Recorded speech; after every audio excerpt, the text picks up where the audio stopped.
Hi everyone, welcome to YouTube channel black diamond. तो बहुत दिनों से रिक्वेस्ट आ रहा था एनुअल रिपोर्ट पे वीडियो बनाने के लिए डब्ल्यूसीएल का। मुझे टाइम थोड़ा नहीं मिल पा रहा था, तो आज मैं आप लोगों के लिए डब्ल्यूसीएल का एनुअल रिपोर्ट से रिलेटेड वीडियो लेके आया हूँ।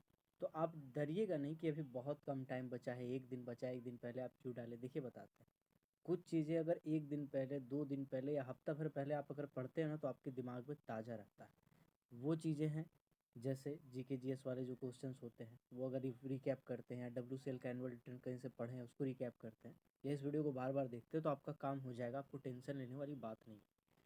तो डब्ल्यूसीएल यानी वेस्टर्न कोलफील्ड लिमिटेड, जो कि कोल इंडिया लिमिटेड का एक मिनी रत्न कंपनी।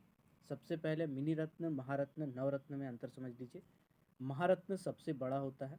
भारत में फ़िलहाल 12 महारत्न कंपनी है, पहले 11 हुआ करता था। मिनी रत्न की बात करें तो उसके बाद नवरत्न आता है, सॉरी। देन इसके बाद महारत्न के बाद नवरत्न कंपनी आता है। ठीक है। नवरत्न कंपनी से छोटा होता है। ये सब फाइनेंशियल टर्नओवर देख के किया जाता है कि कितना टर्नओवर कंपनी कर रही। और फाइनली होता है मिनी रत्न कैटेगरी का कंपनी। मिनी रत्न सबसे छोटा कंपनी होता है इस सेक्टर में, पीएसयू सेक्टर में, पब्लिक सेक्टर इंटरप्राइजेज या पब्लिक सेक्टर यूनिट, इन्हीं चीज़ों में मिनी रत्न, नवरत्न, महारत्न कंपनी दिखाया जाता है। खासकर एनर्जी सेक्टर की बात करें तो डब्ल्यूसीएल कोल इंडिया लिमिटेड की एक सब्सिडरी कंपनी है। कोल इंडिया लिमिटेड का हल्का डिटेल में बता देता हूँ, मैं पहले वीडियो बना चुका हूँ। कोल इंडिया लिमिटेड की टोटल 8 सब्सिडरी है। कोल इंडिया लिमिटेड एनईसी नाम का एक कंपनी को गोद लिया हुआ है, जिसका नाम है नॉर्थ ईस्टर्न कोलफील्ड, जो कि आसाम में पड़ता है। कोल इंडिया लिमिटेड CIAL यानी कोल इंडियाना अफ्रीकाना लिमिटेडा नाम का एक सब्सिडरी कंपनी है, एक बेसिकली कंपनी है, फॉरेन कंपनी है, जिसको कोल इंडिया का फॉरेन सब्सिडरी भी कहा जाता है। कहा जरूर जाता है, लेकिन ये सब्सिडरी नहीं है। सब्सिडरी की बात करेंगे तो 8 सब्सिडरी है टोटल। ठीक है।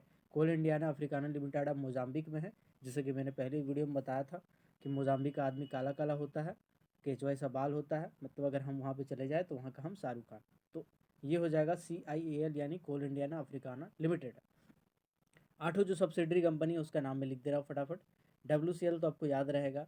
ECL जिसका भी आप रिसेंटली एग्जाम दिए होंगे। CCL जिसका वैकेंसी आने वाला है। BCCL जिसका कोई ठोस खबर नहीं है, यानी Bharat cooking coal limited. SECL है साउथ ईस्टर्न कोलफील्ड लिमिटेड। इसके बाद आपका NCL है नॉर्दर्न कोलफील्ड लिमिटेड, है ना। देन आपका MCL है Mahanadi coalfield limited. Total 7 subsidiary है जो कोल माइनिंग का प्रोडक्शन करती है, कोयला का प्रोडक्शन वगैरह करती है। और एक CMPDIL है। ये 8 सब्सिडरी है। आठों सब्सिडरी आपको याद हो गया होगा। कोयला मंत्री फिलहाल अभी प्रहलाद जोशी हैं। कोल इंडिया के चेयरमैन की बात करें तो प्रमोद अग्रवाल हैं। ठीक है, तो ये सब चीज़ आपको याद होना चाहिए। कोल इंडिया के सचिव कहेंगे कि अभी मिनिस्ट्री ऑफ कोल के सचिव की बात करेंगे तो अनिल जैन जी है। तो ये इतना आपको दिमाग में रहना चाहिए। अभी आगे बढ़ते हैं धीरे धीरे।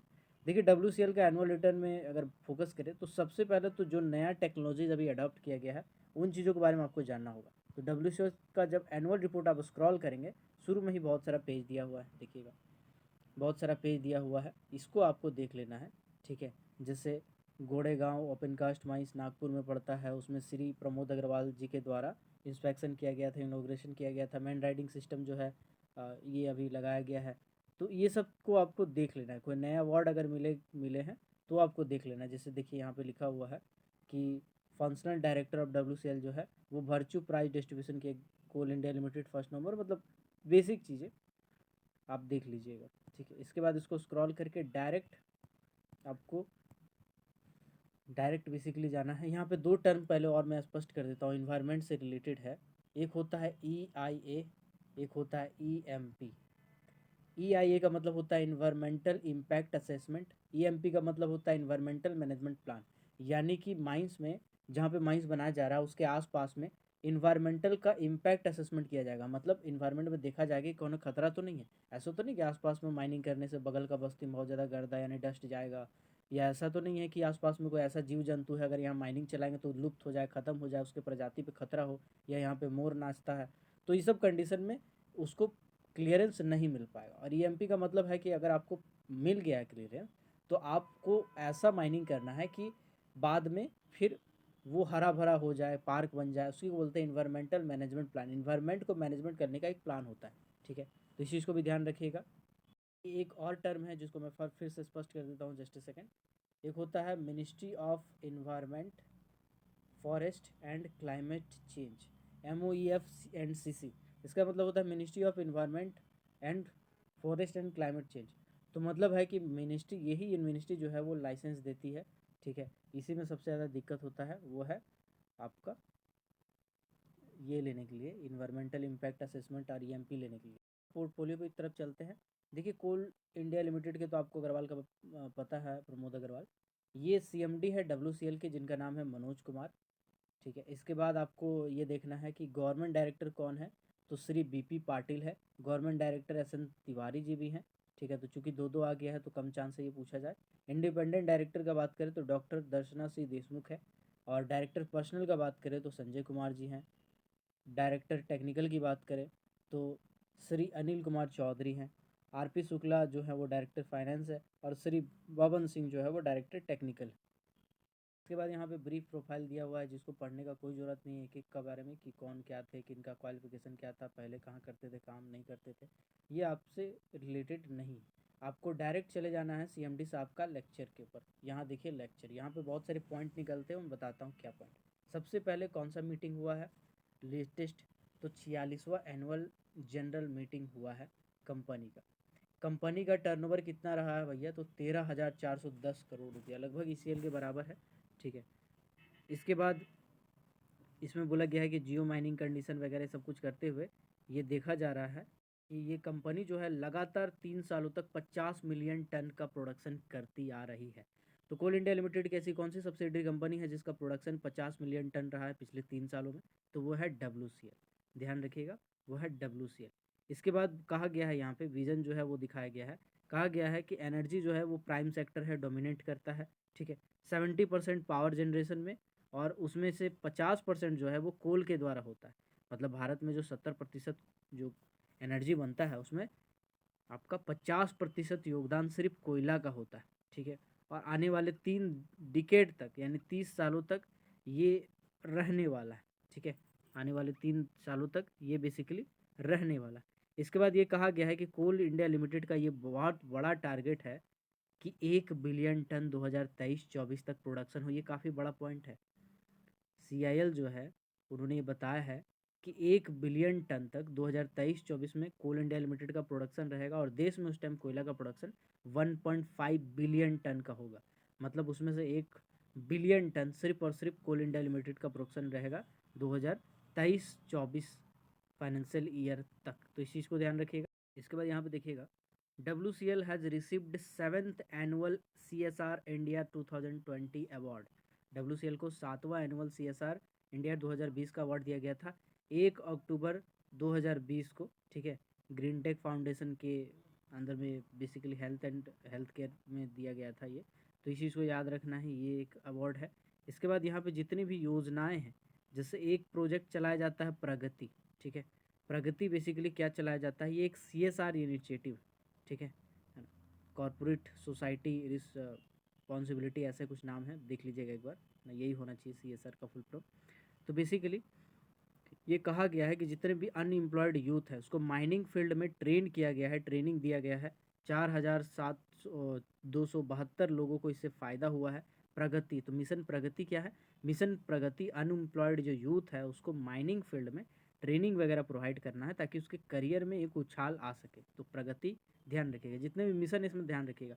ध्यान रखिए इसमें बहुत कम मिशन है, और मिशन को ज़रूर ध्यान रखिएगा, ठीक है। देन जो कंपनी है वो एक सेंड फ्रॉम ओवरबर्डन प्रोजेक्ट ये भी चलाने वाली है। देन एक और इसका प्रोग्राम है मुद्रा। मुद्रा का मतलब होता है monetisation of utilise dump and residual assets, यानी जो भी बेसिकली डंप एरिया है, जो भी बेसिकली डंप एरिया है, उन सभी डंप एरिया में जो कि फ्यूचर में यूज़ नहीं किया जा सकता, घर द्वार दरवाज़ा बिल्डिंग वगैरह नहीं बनाया जा सकता, उस जगह कहा गया है कि आपको पार्क बना देगा WCL, पार्क बना देगा और बाम्बू का खेती करेगा। देखिए बताते हैं, बाम्बू जो है, बाम्बू का मतलब बांस का खेती आप कर सकते हैं, लेकिन उसका कटाई नहीं कर सकते, आपको परमिशन लेना पड़ेगा क्योंकि वो इलीगल हो जाता है। तो इसीलिए WCL, जो कि बम्बू क्या है कि लुप्त हो रहा है, बम्बू एक बांस एक ऐसा प्रजाति का पेड़ है जो कि भारत सरकार के हिसाब से लुप्त हो रहा है। तो इसीलिए बम्बू का खेती यहाँ पे लिखा हुआ है कि बम्बू का खेती किया जाएगा मुद्रा के तहत, यानी monetisation of unutilised dump and residual assets. साथ ही साथ इसके साथ में यहाँ पे पार्क बनेगा, इको पार्क वगैरह, नर्सरीज वगैरह बनाए जाएंगे, पेड़ पौधे वगैरह लगाए जाएंगे। तो ये कंपनी का एक ये योजना है। दूसरा योजना है एक और भी है, सेहत मिशन सेहत। मिशन सेहत क्या चीज़ है भाई साहब? 26 जनवरी 2021 को लॉन्च किया गया था। इसमें जो भी कोल वॉरियर है उसके फैमिलीज है, ठीक है, उसको लेके उसका हॉस्पिटल अपग्रेडेशन, एम्बुलेंस, मतलब कुल मिलाकर के मेडिकल फैसिलिटीज़ बेहतर से बेहतरीन करने के लिए मिशन सेहत चलाया गया है WCL के तरफ से। तो इसको भी ध्यान रखिएगा। चलिए, अवार्ड सेक्शन को तो ध्यान से देखना ही है। अवार्ड एंड एक्कोलडेट्स के बारे में बोला गया है भैया। सेकेंड प्राइज मिला है कॉर्पोरेट सेफ्टी में 46th foundation day of CIL में, 1 नवंबर को जो जनरली होता है, ठीक है। कोल मिनिस्टर अवार्ड भी इसी को दिया गया है 21 जनवरी 2021 को। इसके बाद आपका सेकेंड प्रीफर दिया गया है कॉर्पोरेट अवार्ड ऑन इन्वायरमेंट इसके तरफ से। इसके बाद रिहेबिलिटेशन एंड सेटलमेंट के लिए इसको अवार्ड दिया गया है। कॉर्पोरेट परफॉर्मेंस के लिए अवार्ड दिया गया है, ठीक है। और 7th एनुअल CSR, जो कि डार्क में जो टर्म लिखा होता है, ध्यान रखिएगा, जो भी टर्म डार्क में लिखा होता है, कोई अवार्ड है, कोई प्रोडक्शन का टारगेट है, कोई नया मशीनरी है, तो उसको तो चाट ही जाना, उसको तुरंत कलम से उतार लेना है कॉपी पे। तो इस चीज़ को ध्यान रखिएगा। डार्क मतलब सब चीज़ नहीं, जो आपका काम का, ठीक है ना, मशीनरीज वगैरह ये सब, या नया नया जो योजना चलाया गया है, अभी CMD WMD कौन कौन है, बस ये सब आपके लिए इम्पोर्टेंट है। बाकी डिटेल में आपको शेयर होल्डर के बारे में ये सब इतना पढ़ने का ज़रूरत नहीं, ठीक है। और फटाफट बात करते हैं एरिया के बारे में। तो देखो, WCL जो है 2 स्टेट में फैला हुआ है, 2 में। एक है महाराष्ट्र और दूसरा है आपका मध्य प्रदेश। 2 स्टेट में पूरा पूरी फैला हुआ।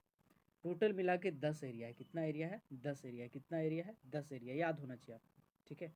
जिसमें से अगर बात करेंगे तो कुल मिला करके नागपुर एंड उमरेर, चंद्रपुर, बल्लारपुर, माजरी, वानी, वानी नॉर्थ, पेंच, खनन, पाथाखेरा, ये सब पड़ता है महाराष्ट्र में।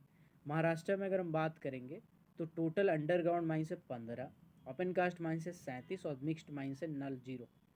इसके बाद अगर हम बात करेंगे कि मध्य प्रदेश में क्या है, तो पेंच, खनन और पाथेखेड़ा जो है वो आपका मध्य प्रदेश में आता है। सॉरी, पेंच, खनन और पाथेखेड़ा, जो कि छिंदवाड़ा और बैतूल डिस्ट्रिक्ट में बेसिकली पड़ता है ना, ये मध्य प्रदेश में है। इसमें अंडरग्राउंड माइन से 14, ओपन कास्ट माइन से 6 और मिक्स्ड माइन से 2। टोटल मिला के अगर बात करें तो WCL के पास अंडरग्राउंड माइंस की संख्या है टोटल 29, ओपन कास्ट माइंस की संख्या है 43 और मिक्स्ड माइन की संख्या है 2। और टोटल मिला कर बात करेंगे WCL के पास तो 74 माइंस टोटल WCL के पास है। तो ये भी डाटा एक बार देखिएगा ध्यान से ज़रूर।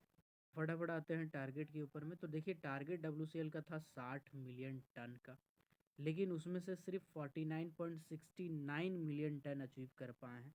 एक्चुअल 2020-19-20 का बात करेंगे तो 52.58 मिलियन टन रहा था। ये बेसिकली प्रोडक्शन, ये ऑप्टेक का टारगेट है।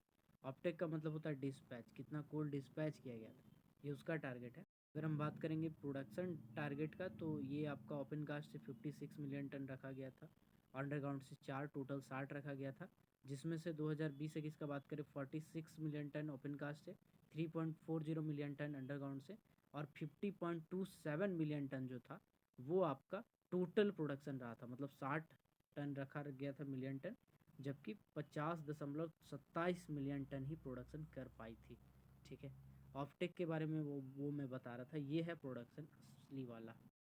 WCL की बात करें तो सबसे ज़्यादा कोयला सप्लाई किया जाता है पावर सेक्टर में, ठीक है। इसके बाद सीमेंट में कुछ कोयला भी सप्लाई करती है ना। देन आपका स्टील इंडस्ट्री में बहुत कम करती है। बस ये बेसिकली 3 मेजर इंडस्ट्री हैं इसके, ठीक है। पावर में सबसे ज़्यादा करती है, इसका ध्यान रखिए। अब बात करते हैं मशीनरी के बारे में। तो ये भी एक इम्पॉर्टेंट है। जिसमें कम मशीनरी होता है ना वो ज़्यादा इम्पोर्टेंट होता है। जैसे ये है ड्रैग लाइन। ड्रैग लाइन की संख्या WCL में कितनी है? तो 2 है। 2020 में भी 2 ही था, 21 में 2 है, तो 21 का डाटा को आपको लेके चलना है, ठीक है। इसके बाद बोला गया है ER सावल, ठीक है, तो ये है टोटल 14, ओके। हाइड्रोलिक सावल, इसका बात करेंगे तो ये है टोटल 117। ईयर का मतलब बेसिकली इलेक्ट्रिकल सॉवल का बात कर रहा है, और HYD का मतलब है हाइड्रोलिक सॉवल एक्सकोवेटर, ये तो आपको शायद पता ही होगा इसीलिए। तो हाइड्रोलिक सॉवल है 117 है। डंपर की बात करेंगे तो 340 डंपर है। डोज़र की बात करेंगे तो 141 डोज़र है। और ड्रिल की बात करेंगे, टोटल 66 ड्रिल मशीनरीज है। टोटल 80 मशीनरी चलती है। ठीक है, पहले थोड़ा ज़्यादा हुआ करता था बट अब थोड़ा कम हो चुका है। फटाफट एक्सीडेंट के ऊपर में आता हूँ। देखिए बोला गया है कि 2020-21 में total 6 number of fatal accident हुआ है, जिसमें फैटलिटीज़ का संख्या बात करें तो ये भी 6 है। ठीक है, इसके बाद बाकी तो आपके लिए नहीं है। बाकी इंजरी फ्रीक्वेंसी जो कि F+S होता है 10F+S, बट इतना इम्पॉर्टेंट नहीं है। तो आप ये मान सकते हैं कि फैटलिटीज़ और फैटल एक्सीडेंट वाला इम्पॉर्टेंट आपके लिए, डिजास्टर का ऐसे बात नहीं किया गया है इसमें। ठीक है, बाकी यहाँ पे कुछ कुछ चीज़ें दी गई है जो नया नया इंस्टॉल किया गया है। टेली मॉनिटरिंग सिस्टम जो है इंस्टॉल किया गया है हालांकि। ठीक है, ये आपका WCL का BC3 एंड 4 माइंस DRC सिलावेरा है, नंदगांव है, सस्ती यूजी है, महाकाली है। मेन राइडिंग का बात करें तो मेन राइडिंग इंस्टॉल किया जाने वाला है टोटल। ठीक है, 14 सिस्टम है, जिसमें से 13 जो है वो तारसी, मोहन, सोनार, तवा 1, तवा 2, बल्लारपुर, चंद्रपुर, निहारिया, ठीक है, इन जगह पर है।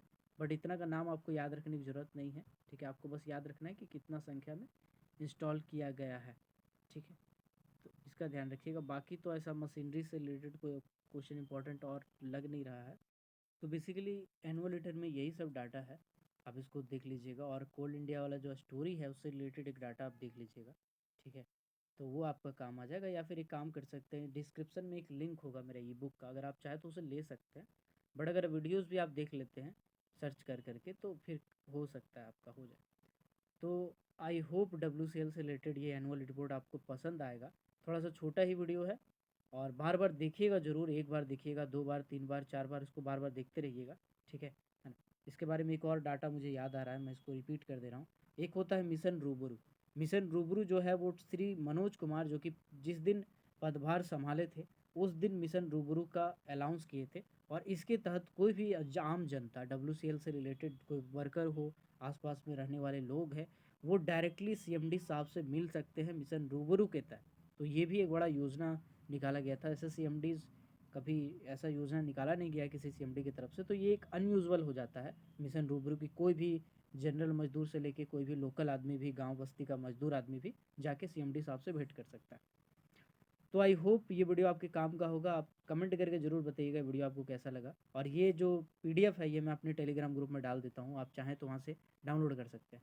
तो मिलते हैं अगले किसी वीडियो में, तब तक के लिए keep watching, keep supporting. Till then, जय हिंद।